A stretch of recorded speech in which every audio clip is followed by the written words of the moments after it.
On the line with us is Julio Rivera, the editorial director of Reactionary Times, contributor to Newsmax, American Thinker, and townhall.com, reactionarytimes.com. Oh, yeah, it's Julio is his Twitter handle.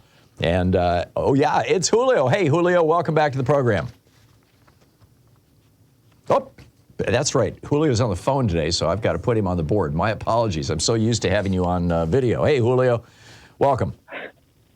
Thank you so much for having me. My pleasure. So, congressional Republicans and the Trump administration. This is a quote from the White House, the Biden White House. Owe East Palestine an apology for selling them out to rail industry lobbyists when they dismantled the Obama-Biden rail safety protections, as well as the EPA's ability to rapidly contain spills. This is Andrew Bates, the spokesman for the White House. The Trump administration withdrew a 2015 proposal. Well, the bottom line is that when Obama was president, he had issued rules that could have prevented this, certainly would have minimized it. And Trump, after the Republican Party took $6 million from these railroads, Trump signed an executive order reversing it. After a 10-minute conversation, we now know. How can Republicans possibly defend this, Julio? Well, I think it's a bigger problem. I've been actually reading, and I was reading in the New Republic, which is actually a liberal-leaning media outlet, about this in advance of our conversation.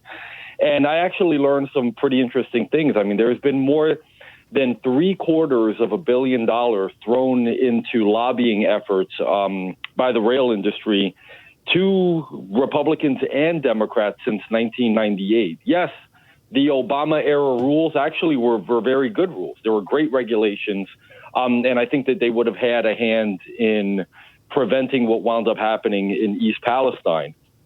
But you're talking now, we're 2 years into the Biden administration, and there was actually a conference call a couple of weeks back. Basically, the Ohio governor, Mike DeWine, admits now, that and the congressional delegation from the state that they need more help from the federal government. But Obama, in terms of actually reviving the Obama era rule as part of that, mandating the trains carrying hazardous and flammable materials have to have updated electronic brakes. Most of these trains are still operating with Civil War era brakes, which is the old-fashioned air brakes. Exactly. Yeah, they're terrible. But basically, when they were asked on the conference call about this, the Biden administration officials deferred. This is according to the New Republic, and anybody can look this up. I'm sure a lot of your listeners follow the New Republic. So your argument is that the Democrats. No, I haven't gotten to my argument yet. Okay, all right. Let me finish, Tom. Keep going. But the Biden administration officials deferred, saying that they're hoping for Congress to lead those efforts. And they were citing actually lawsuits that against the Obama era rule. Basically that they don't want to get into a legal situation. Like they don't want to take this fight up themselves. So it's basically, I don't know how they could defer the blame to the Trump administration. They've been in office for over 2 years. Why didn't they fix this? So your argument is that the disaster, with all these poisonous forever chemicals, and vinyl chloride is a known carcinogen and dioxin, and then they burned this stuff, which produces massive amounts of dioxin, which everybody is figuring is what killed the 44,000 animals in the area that have been documented to have died.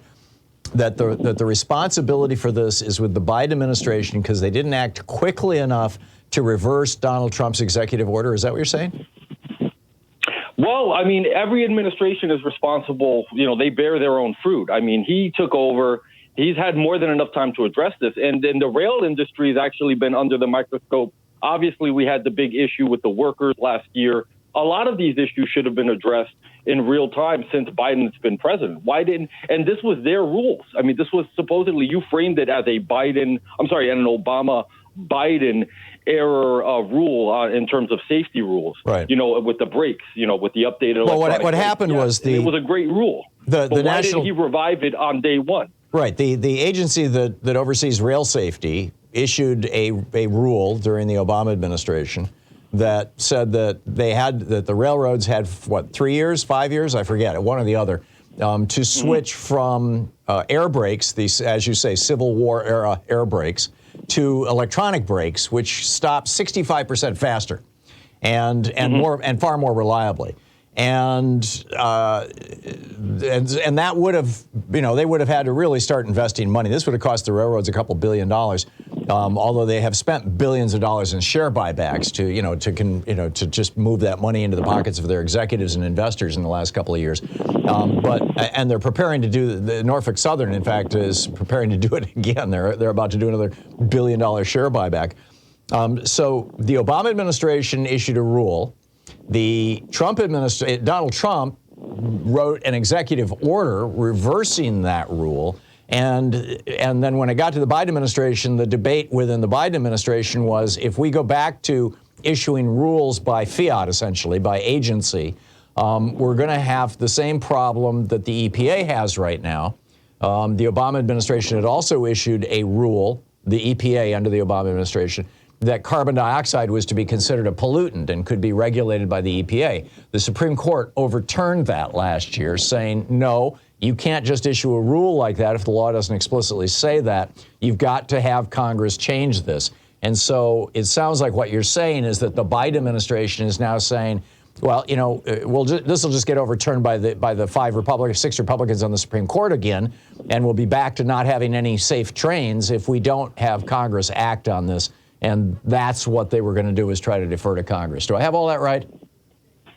Not necessarily, but I mean, I think this is really a bipartisan problem that was created. I think this is the bigger issue to me, I think, is that lobbyists have way too much power. Yeah. They're throwing I'm not way going to disagree with money. you on that. I think lobbying, if you get rid of lobbying, and the way that lobbying is set up right now, I think things would run a lot smoother. So how do we do that, particularly when... Unfortunately, they were paying off. Listen, they weren't just paying into Republican campaigns and Republican causes. There's been a lot of money from the rail industry, and it's actually, according to the New Republic, only slightly tilted to Republicans. Yeah, so the difference, though, is that the Republicans deregulate and they're giving a lot of money to progressive Democrats. Well, yeah, the difference being that, Democrats are apparently taking the money but still wanting to regulate the rails, and Republicans are taking the money and saying, okay, we'll do what you want. But in either case, I agree with you. We need to do something about lobbying. We don't have a government of, by, and for we the people anymore. We have a government of, by, and for the lobbyists and the billionaires and the special interests. Yeah. And this is all thanks to the U.S., to 5 Republicans on the U.S. Supreme Court back in 1976 and 78, and then in 2010 with Citizens United. So, as a conservative or a Republican, how would you want to regulate big money? I mean, we actually had laws in place. The Jerry Ford signed into law after the Nixon bribery scandals that would have eliminated an awful lot of the lobbying that's going on right now, and billionaires being involved in large campaigns. And those got blown up by the Supreme Court. What's your solution? Well, I mean, listen, at the end of the day, I think that we really have to watch, where money is going to. The legislators. This is something you can look at just Congress. People in Congress, look at the corporate boards that they wind up with, on major corporations, after having a 20, 30-year career in Congress. You know what I mean? Paul Ryan being on the board of Fox News. Yeah, that's a great example of it. I don't have a problem with that. This is stop the revolving door. In other words, politicians on both sides. Yeah, doing this. I'm with you. It's a system that has been badly corrupted. Julio Rivera, a rare moment of unanimity here. Editorial Director at ReactionaryTimes.com. Oh yeah, it's Julio on Twitter. Julio, thanks for dropping by. It's great talking with you. Hey, anytime, Tom. Have a good one. Thank you. Bye-bye.